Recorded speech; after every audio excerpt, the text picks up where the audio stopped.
I don't know whether she's able to do it, but simply by the fact of who she is and what age she is, she can now make the argument that I can take this country into the future in a way that Donald Trump can't.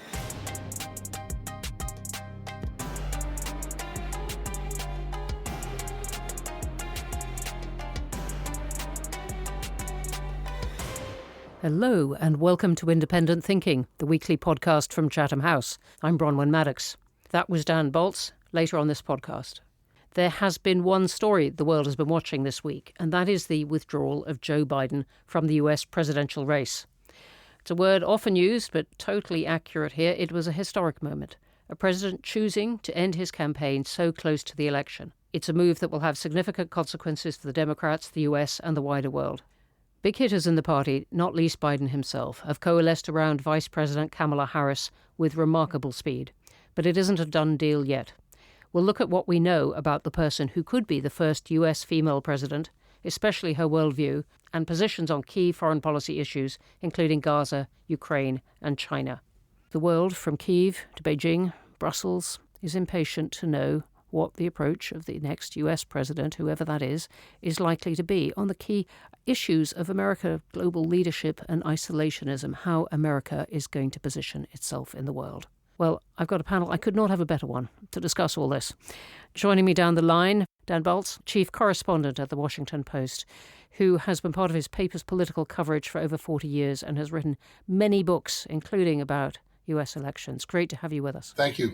Great to be with you, Bronwen. Also joining us from the US is Dan Drezner, Distinguished Professor of International Politics at the Fletcher School, Tufts University, author of the popular Substack, Drezner's World, has many books on politics and zombies, and he's written extensively for Chatham House. How are you, Dan?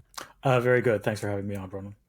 Last but not least, also with us is Leslie Vinjamuri, Director of our US and Americas program here at Chatham House, who could not be more in demand in Chatham House and elsewhere at the moment. Welcome.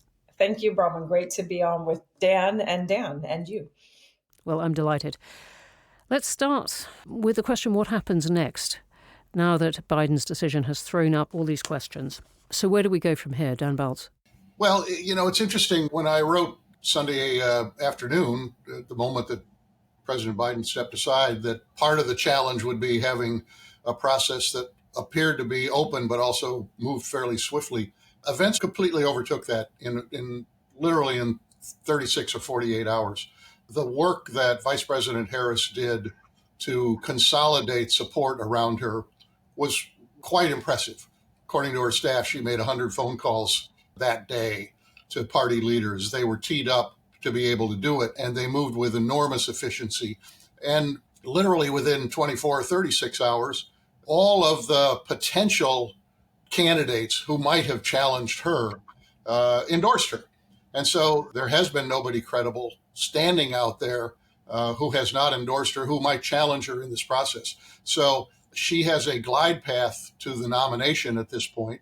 And because of some oddities of the rules here in the United States and ballot access deadlines and things that are a little too weedy to get into at the moment, she will be the nominee by no later than August 7th, and the convention will be a ratification of that, but there is almost no chance that there will be any disruption at the convention. We never say never, given what we've been through this year, but it looks as though the convention will be a celebration of her nomination and a tribute to President Biden. I was going to ask how she'd done that on the first day. That 100 phone calls is very telling, and that was donors as well as party leaders, wasn't it? It was donors, it was party leaders, it was delegation leaders, state chairs. It was kind of the full complement of the Democratic Party establishment, and they were all ready to consolidate behind her. Now, it certainly helped that a half an hour after President Biden posted his statement that he was standing down, that he endorsed her. That was not a full surprise. I talked with one person who is in the orbit of someone who might have challenged her. And as of Sunday afternoon, they were not prepared to say yes or no. And almost instantly, they had endorsed her. So that was an indication of the strength that she brought to this task. Dan Drezner, do you think that's a good thing for the Democratic Party? Yes, I actually do think it's a good thing for the Democratic Party in the sense of it's in some ways a replay of what we saw. If you remember back in February of 2020, there was some uncertainty about who was going to be the Democratic Party nominee. Bernie Sanders had won the first couple of primaries, but there was fear among a lot of Democrats that he would not beat Donald Trump.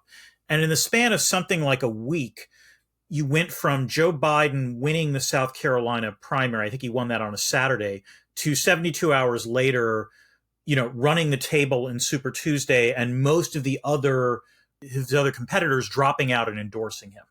And that was sort of the sign of a thesis that political scientists like to talk about called the party decides, that says that, to win a presidential primary, you have to line up and get sort of, key endorsements and support from high-ranking politicians as well as significant donors.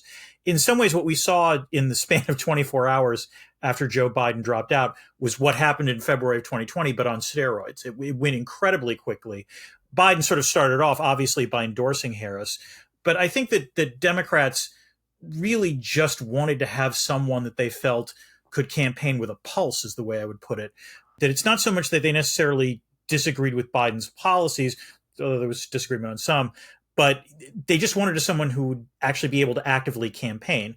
And again, as Dan said, it's a credit to Harris that she worked the phones, managed to basically make this a done deal before anyone really had time to react or form an alternative potential campaign.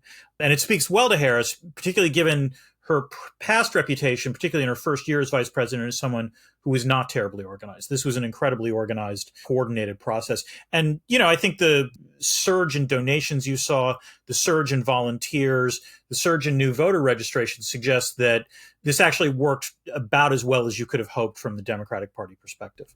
Leslie, this may well be a done deal, as Dan Drezner was just saying, but we were exploring in a brilliant panel that you were chairing on Monday whether or not the Democrats might just have looked around a bit more for a candidate, given that Kamala Harris, we'll come on to discuss her in more detail, but hasn't been polling that well.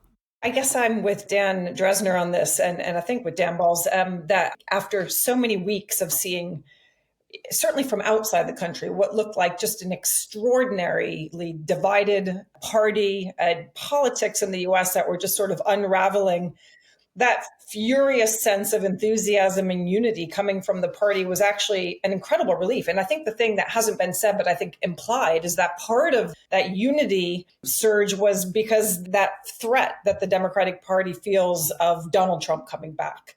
Given those what felt like endless weeks, almost years of one by one people sort of leaking to the press or coming out saying Biden shouldn't stand again, that actually in the context of an election that, quite frankly, as we all know, to Europe and to Europeans and to the UK feels existential. It's not only Americans who have, many, clearly not all, have felt very concerned about what a return of Trump would mean. That consolidation very quickly has felt significant. The other thing I would add is that I think it's quite unfair to talk about how somebody polls when they're sort of in the background.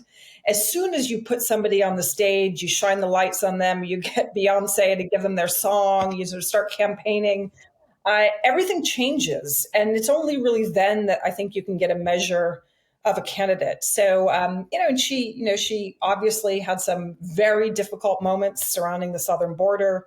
There have been lots of, murmurings about her style of management and leadership, but she has, as Dan said, she's learned. And I think we are likely to see a very strong campaigner. We've already seen it.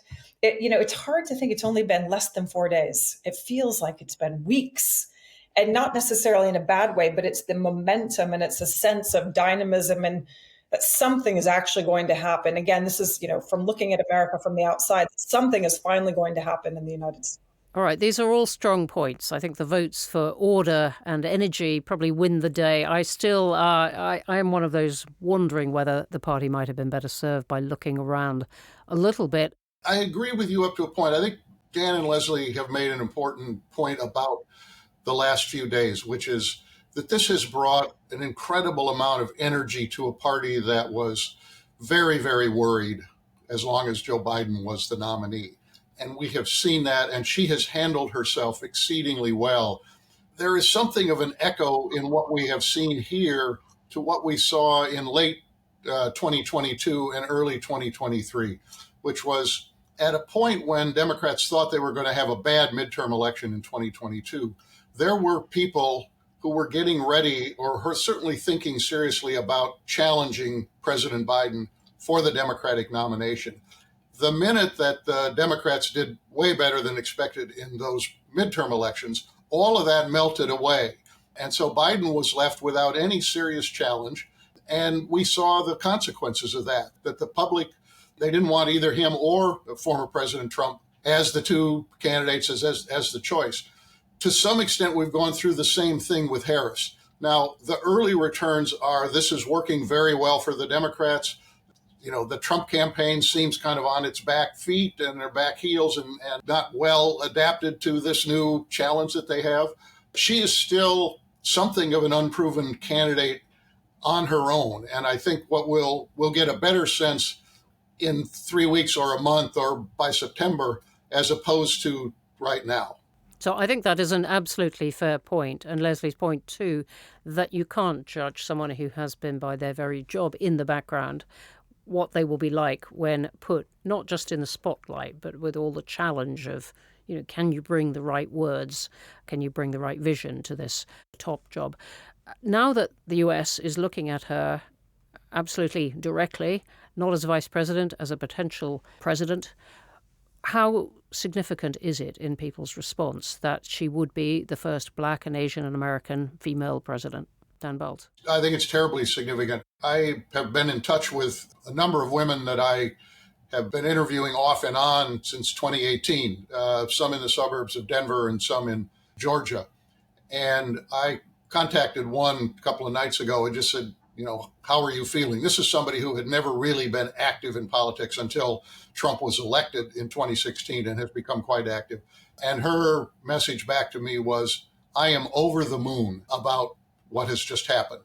And that amount of energy that we are seeing that's surging through the party, the contributions, the number of volunteers, I don't think you can underestimate that. That is not necessarily going to be decisive, but in a close election, it is important that the Democrats have as much enthusiasm as possible, and they didn't have it until this week. So I think that's the first measure that we ought to look at, and that is all to the good right now of the Democrats. Leslie, how do you see this? It was something you were talking about on Monday as well. Yeah, I mean, I agree completely. I think that it certainly, puts identity right up front. It's going to inspire not only a lot of people of color, people of mixed race. We talk about Kamala as being Black. She's, I've always seen her as South Asian, partly because that's what resonates with my history. But, she's also mixed race, which is a phenomenally important category that is very underdiscussed in the United States. It's a rapidly growing demographic. And people tend to map onto her what they want to see. Some people will see the first woman, some will see Asian, some will see Black, some will see a younger person with a different style. Some will see somebody with a first gentleman who's Jewish.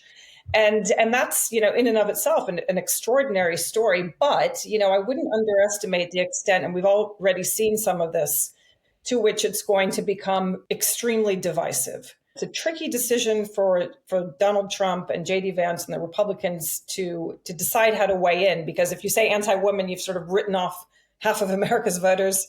If you attack her on racial grounds, you kind of get in the way of your attempt to bring in African-American voters and Latino voters. So it is going to nonetheless be something that people, I think, have a very strong reaction to. I just saw a photo going around Twitter that was a wonderful photo of Jimmy Carter and Joe Biden. And it was sort of a thank you from Jimmy Carter. It was many years ago. But I looked at it and I thought, my God, talk about a huge shift from that image. And, one of my reflections was, wow, how is it that America is so diverse and we've gone this long without having really any of it, with the exception of President Obama, represented in the White House? And Dan Drezner, how much is abortion and reproductive rights playing in this? It's obviously now that Trump has picked J.D. Vance as his running mate, and he has come out very strongly on this and on the anti-abortion side. It's perhaps more of a factor even than it seemed to be before. Oh, it's much more of a factor for a couple of reasons. The first is that ever since the Dobbs ruling by the Supreme Court, it's worth noting Democrats have overperformed in almost every election since then, compared to how they were expected to do in the polls. And this is just for those listening from other countries. This is the Supreme Court ruling that threw it back to the states. Yes, this is the Supreme Court ruling that overturned Roe v. Wade and allowed states to make abortion illegal. That's one thing. The second thing is that, to put it plainly, Joe Biden was never really comfortable campaigning on a pro-choice platform for a variety of reasons. He's a Catholic. I don't think he could actually even say the word abortion. I don't think he ever said it really, on the campaign. In contrast, this was the issue you can argue that in her time as vice president, Kamala Harris really found her footing. She had a rocky first 2 years, in no small part because she was handed things that are not really terribly easy to solve. But after the Dobbs ruling, this became one of her main themes when she would give speeches. And it's, going to be something that she is easily going to be hammering on. And is obviously, for a variety of reasons, a much more credible spokesperson on than Joe Biden ever was. So, yeah, this is going to be an issue that is, she's going to force it to the top of the agenda. And it's an issue in which, if you look at public opinion in the United States, the one effect of the Dobbs ruling is that it made pro-choice a more popular, went from being what you might call a 50-50 issue to being really a 60-40 issue. And that's not insignificant. How much difference does it make what kind of running mate she chooses? Dan Balz. I think it makes some difference. In the end, this is going to be a choice between Trump versus Harris. Vice presidents, by the end of a campaign, tend to fade. But this is the first big decision she's going to make. And how smooth or messy it is will send a signal to people about her ability to make a decision and set in motion a process to do it smartly. Second, this is an election in which individual states, a handful of individual states, are critical. We know that this election is going to be decided in 6 or maybe 7 states. Picking somebody who might be able to bring a state will be important. A number of the people who are on the supposed list might be able to do that. So this is a big and important decision, perhaps more so than it normally is. Leslie is nodding. I just want to know what everybody's bet is, just personally. It's not every day that I get to ask Dan Balz and Dan Drezner a question, so I am very curious. The $100,000 question. Dan Drezner, who's the VP nominee going to be? My bet is Andy Beshear, who's the current governor of Kentucky, because as Dan Balz said earlier, oftentimes you pick a vice president because you think they might tip a state. But the truth is that hasn't really happened since 1960 when JFK picked Lyndon Johnson. I think in the 21st century, you're more likely to pick a vice president in terms of sounding slightly different themes. And the thing about Andy Beshear is that he's from the same part of Appalachia that J.D. Vance claims to be from. And, we've already seen media hits this week where Beshear has been willing to go to town on Vance, calling him a fraud and a fake and so on and so forth. And so I think that'll play pretty well. And I think it'll also play well in the Midwest. There are other options possibly, but my money would be on Beshear. Dan Balz. I am consistently wrong on the answer to this question, dating back literally to Clinton Gore. I wrote a piece ahead of that selection in which I named everybody who I thought was a logical person to be on the list, and the only person who was not on my story list was Al Gore. So take that with a grain of salt. Beshear possibly. I would not rule out Shapiro. He's brand new to the governorship and therefore brand new to the national stage, but he's a very capable politician and an extremely articulate politician about the issues of the day. And so he would be a gamble, but this would be a young generation pick. And so I think he might be the one, but take that for, with a huge grain of salt. Leslie, who do you have? I'll say Mark Kelly just to mix it up. I really don't know, but I love the astronaut. I think, I grew up in Omaha. I think that a lot of people will love his story. I'm sitting here wondering whether J.D. Vance is going to look as smart a pick for Donald Trump as he did for about 48 hours, but that is another story. Let's go on to what we know or don't know about Kamala Harris, what kind of leader of the US in the world she might be. I've seen her a couple of times speak at the Munich Security Forum, where she was extremely eloquent and professional. The conversation very much dominated by Ukraine, but it was hard to deduce from that, other than her support for Ukraine, what she might do if in the Oval Office. Leslie, what are your thoughts on this? I mean, I think you're exactly right. We've become accustomed now to having a president who couldn't be more schooled in foreign policy. Decades in the Senate working on Senate Foreign Relations Committee, foreign policy president, and also having a former president who, whatever we think of him, his views on trade were not new, even when he was first inaugurated. His views on China, we had some very strong things to go on. And, what we have with Kamala Harris is what she's supported in President Biden's agenda, much of which I think we imagined she would continue with.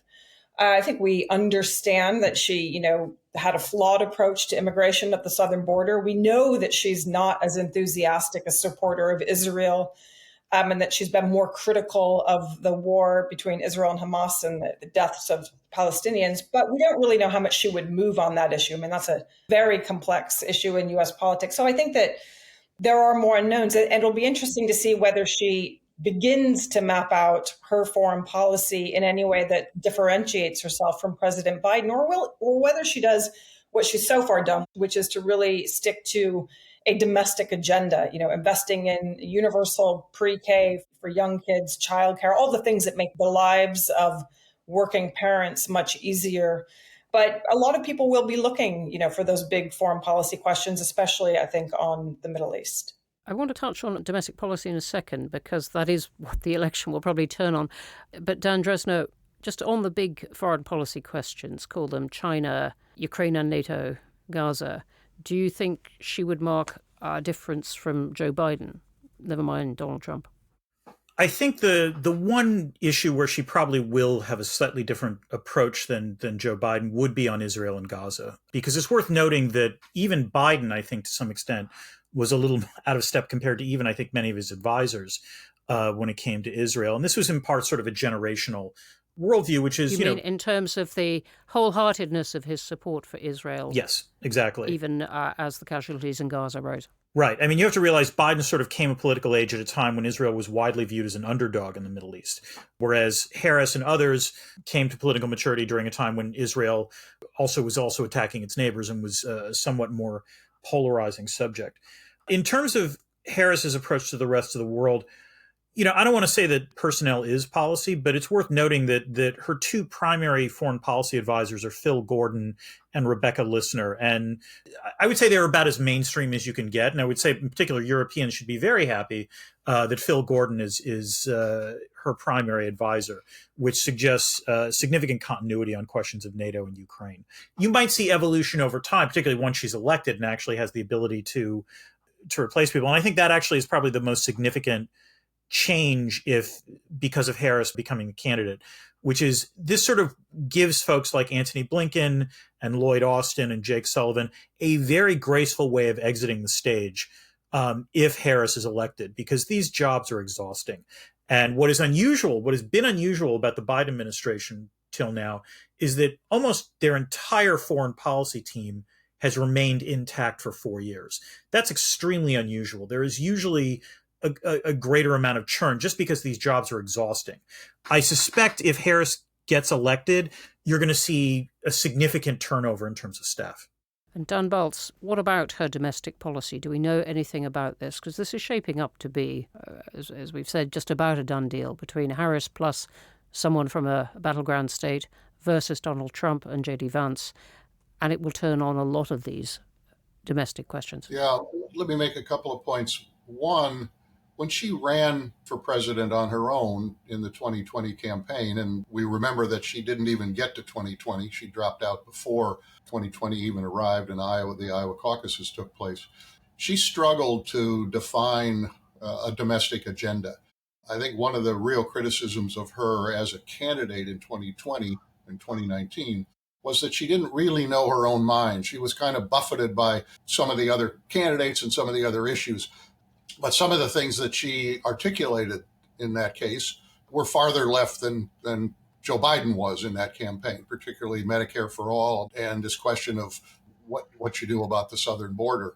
As vice president, I think her biggest domestic policy vulnerability will be immigration. She was handed the responsibility of dealing with that issue writ large. It wasn't just a stop the flow at the border, but to kind of deal with, the root causes of it. But it was an impossible assignment, as everybody knew. But even given that, she did not handle it very skillfully. Can we just expand on that a bit? Because the point comes up so often and will come up so often in the campaign. I would love to hear in just a bit more detail what you mean by saying she didn't do well at that, all right, formidable task. Well, for one, she resisted taking a trip to the border, which seems like a relatively simple and obvious decision. If the president has said, I want you to deal with this issue writ large, the crisis point was at the U.S.-Mexico border, and she resisted going there for a great deal of time, to the point that it became somewhat embarrassing. And then when she finally did, it was kind of an anticlimax. The second was that the administration, of which she was obviously a key member, was making decisions that were not helping, but in fact seemed to be exacerbating the problem there. And so she's got to answer for that. Now, the truth is, as the president said in his Oval Office speech last night, the number of border crossings right now have been reduced significantly. But as an issue politically, it's still a great vulnerability for the Democrats, and she'll have to deal with that. I think in all other domestic matters, she's derivative of what the Biden administration has been doing for the last 3.5 years. There is a record there that they can point to of some significant successes. And I'm not sure that she's going to move dramatically away from any of those to articulate something new. And I think that the only place where she may make any break, as Dan Drezner said, would be on Israel and Gaza, primarily for political reasons as opposed to necessarily policy reasons, because that has caused a rift within the Democratic coalition that needs to be resolved or fixed or at least lessened. So how do the three of you see the next 3.5 months going? We've got this slog now. We've set the stage. We've got these Harris team, number 2 still to be announced. We've got the Trump-Vance roadshow as is going on at the moment. What happens now? And how does the country look at this? What I'm really trying to reach for is what this is going to do to the US itself, bitterly divided over its own politics. What is going to happen in this? Who wants to go first on that one? I was going to pick Dan Drezner, sitting there in a bright red T-shirt, which obviously listeners can't see. Yeah, I walked right into that one. So there are a couple of things. First of all, obviously Harris has to select her vice presidential nominee. And then you will have the Democratic convention, which, again, there's going to be a lot of narratives how everyone was worried, particularly because it was going to be in Chicago. This was going to be a disaster and a replay of 1968. It is likely now going to be the opposite of that. And then, we'll hit to Labor Day. It looks like Trump has now acknowledged there will be debates with Harris. So that will, play off for an interesting contrast. And the one virtue of having Harris replace Biden is that you can argue that, to be blunt, for the last 2 years, there has not been a lot of interest in the 2024 race because it was patently clear who the nominees were going to be. And it just seemed to be a replay of the 2020 race. And so it would be safe to say a lot of voters were put off by that. If you took a look at public opinion polling, a pretty strong majority of Americans didn't want either of these guys to run for office again. The interesting question will be whether Harris, in replacing Biden, resets the race or not. And I wouldn't trust, frankly, any poll that you see over the next couple of weeks, just because so much has happened. I mean, in the last 10 days, we've had there was the RNC, there was an assassination attempt, there was the selection of J.D. Vance, and then, of course, Biden dropping out and Harris locking up the nomination. Believe it or not, there are some Americans who are unaware of any of those events happening. Because the thing to realize is that very often the voters who are swing voters are the voters who are paying the least amount of attention to the actual race. So while we're all aware of what's going on, it's going to take a little while for this information to trickle down.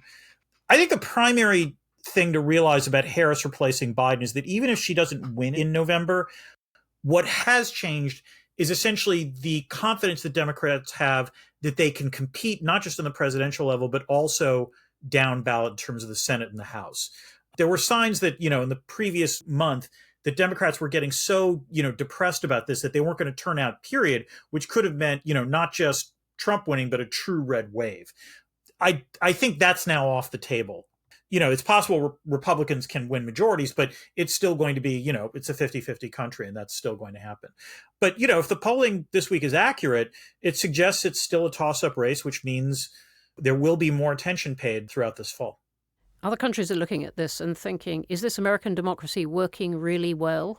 Or is the whole showdown the kind of threat to democracy that Joe Biden has spent quite a bit of time telling his citizens that it is? I think people are a bit mesmerized by what's going on in the United States right now. I think I've always found Europeans to be bizarrely certain that Donald Trump will be reelected. I think they overestimate his universal popularity in the United States. I put it down to all of our great friends at the BBC and Sky and elsewhere who shine a light on one side of the story and don't tell a broader story. And so if I never travel back, I would probably think the same. I think they think that Trump is wildly popular. And I mean, that's true with some people for sure.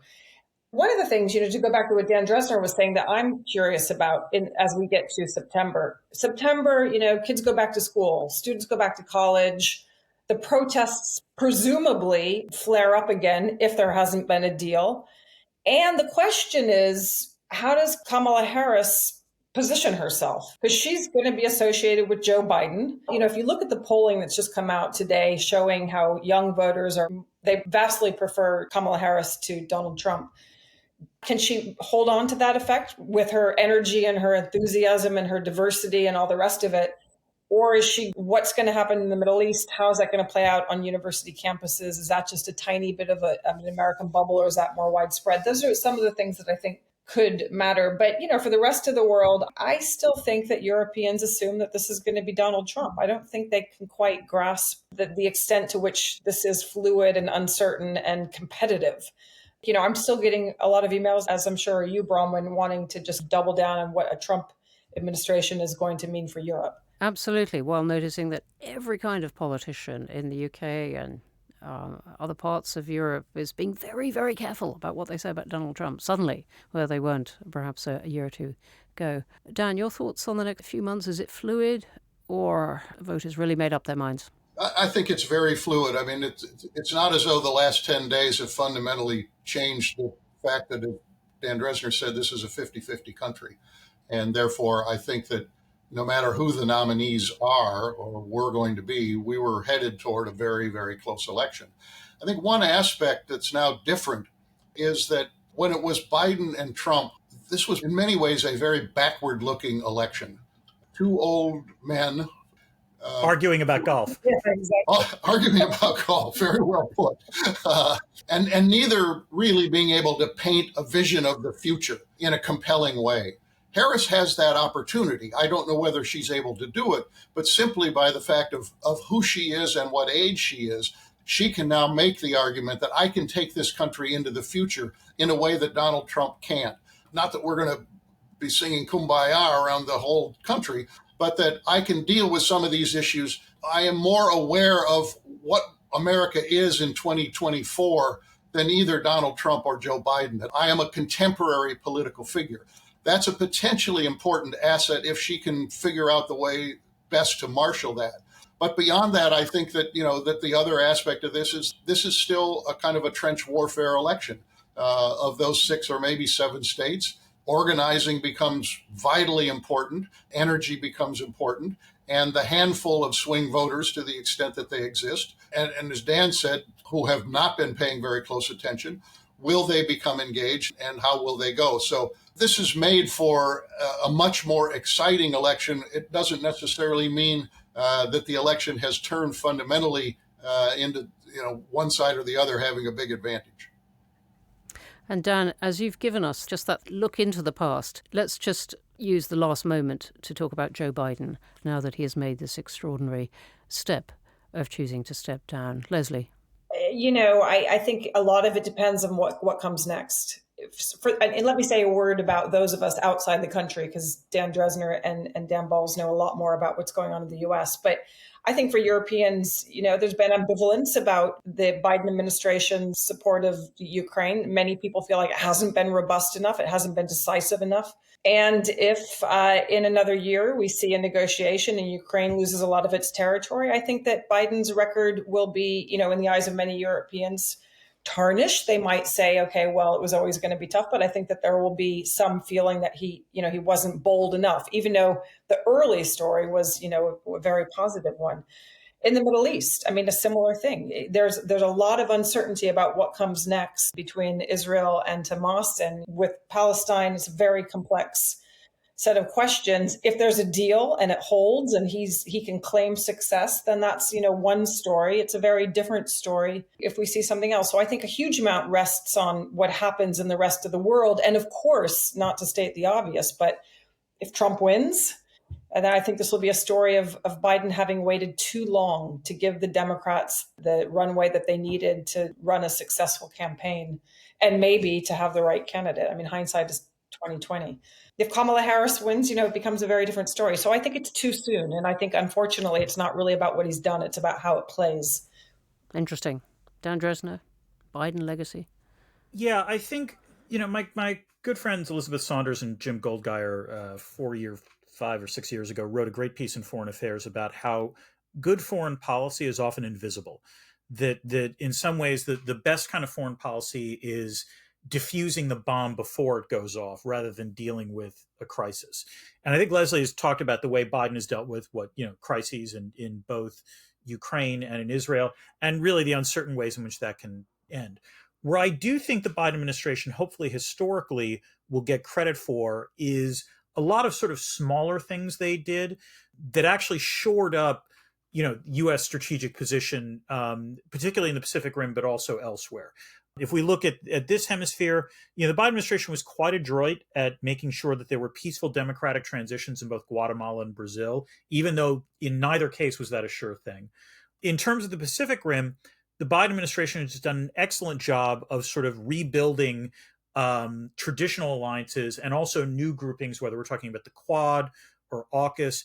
And then particularly in some ways, the most significant thing is actually developing a trilateral relationship between the United States, Japan, and South Korea, which sounds like it should have been obvious, but for decades that had been extremely problematic. And it is no small thing that the Biden administration was able to accomplish that. But I do agree with Leslie that in some ways that the overall record of Biden will in part be judged by who wins in 2024. If it's Trump, then this will be viewed as sort of an interregnum between Trump 1 and Trump 2, where, it sort of reverted back to liberal internationalism, but it didn't last.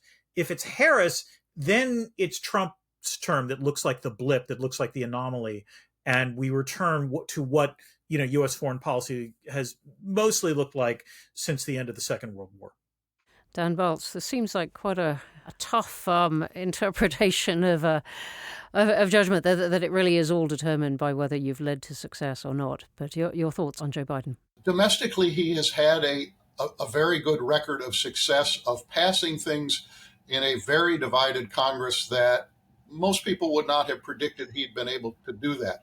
In some cases, those were bipartisan successes, and he was derided in 2019 and 2020 as being naive about being able to do that, the sense that the world had passed Joe Biden by and that the Congress was so hopelessly divided that no president could bring about bipartisan success, and he showed that. And in other cases, they used the muscle of the rules to do things strictly on a partisan basis when they had the votes to be able to do that. I think some of that will be lasting. I mean, we'll see what the investment in climate turns out to be, but it is historic in the sense of its size, and he will get some credit for that. But so much, because this country is so divided, so much will depend on the interpretation of what this election meant, and to the degree to which it was a kind of a reckoning about the Biden record and not simply the choice of two individuals in Harris and Trump. So we have a ways to go on that. He will spend the next 6 months doing everything he can to begin to get people aligned with the successes that he has had. But this is still an unwritten chapter in his long history as a politician in America. And he has, after all, got the American economy one way or the other growing at 5%. I'm conscious of asking these questions sitting in a country that's sort of growing at 1%. American growth would solve a lot of Keir Starmer's problems, though the question of whether Joe Biden has simply added to US debt and when that gets real for the country is one we will address in future podcasts, but not now because we have to stop there. So a huge thank you to my guests, Dan Balz, Dan Drezner, Leslie Vinjamuri. Do follow them all on X, and the details are in the show notes. And I was referring to an event as we were talking that Leslie had been moderating earlier in the week on Monday.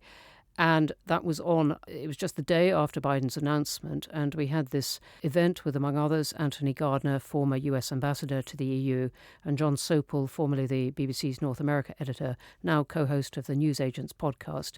And you can watch that event, which was terrific, at chathamhouse.org. And you can also find there Leslie's analysis of President Biden's decision and his legacy. And there'll be an awful lot more from the US programme. A reminder as well that you can find all the episodes of Independent Thinking on all the major podcast platforms, as well as through our social media. So please do like, follow, subscribe, and leave us a review. We really do read them. After another really incredible week in international affairs, goodbye from me, Bronwen Maddox. Until next time.